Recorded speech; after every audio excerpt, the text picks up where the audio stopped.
alaykum. Bugun sizlar bilan O'zbekiston yo'llarida juda mashhur bo'lgan va ko'pchilik uchun haqiqiy ishchi avtomobil hisoblangan 2026 yilgi Chevrolet Damas haqida batafsil gaplashamiz. Bu mashina ko'rinishi oddiy bo'lsa ham amaliy tomondan juda kuchli va foydali hisoblanadi. Chevrolet Damas ko'p yillardan beri bozorimizda bor va u asosan kichik biznes egalari, kuryerlar, xizmat ko'rsatish sohasi va oilaviy ehtiyojlar uchun ishlatiladi. Damas tarixi ancha uzoqqa borib taqaladi. U ilk bor 1990 yillarda Daewoo brendi ostida ishlab chiqarilgan va keyinchalik O'zbekistonda Andijon zavodida yig'ila boshlagan. Yillar davomida dizayni deyarli o'zgarmagan bo'lsa ham, uning asosiy ustunligi ishonchlilik va arzon ekspluatatsiya bo'lib qolmoqda. 2026 yilgi Chevrolet Damas ham shu an'anani davom ettiradi. Avtomobil tashqi ko'rinishida keskin o'zgarishlar yo'q, ammo klassik kvadrat shakli, katta oynalari va ixcham o'lchamlari bilan shahar sharoitida juda qulay dizayn saqlanib qolgan. Old qismi sodda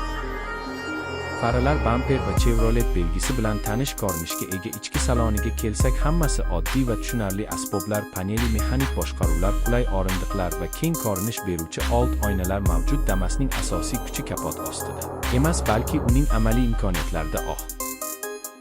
8 litrli benzin dvigateli taxminan 38 ot kuchiga ega va 5 pogonali mexanik uzatma bilan ishlaydi. Bu ko'rsatkichlar tezlik uchun emas, balki tejamkorlik va ishonchlilik uchun mo'ljallangan. Yonilgi sarfi o'rtacha 7 litr atrofida bo'lib, shahar ichida juda iqtisodiy hisoblanadi. Orqa gildirakdan tortish tizimi esa yuk bilan harakatlanishda barqarorlikni ta'minlaydi. Agar uni shu toifadagi boshqa avtomobillar bilan solishtirsak, masalan, boshqa mikrovanlar ko'proq qulaylik va kuchli dvigatel taklif qilishi mumkin, ammo ularning narxi va xizmat ko'rsatish xarajatlari ancha yuqori bo'ladi. Chevrolet Damas esa arzon, ehtiyot qismlar, oddiy tuzilma va har qanday ustaxonada ta'mirlanishi bilan yutadi. 2026 yilgi Damas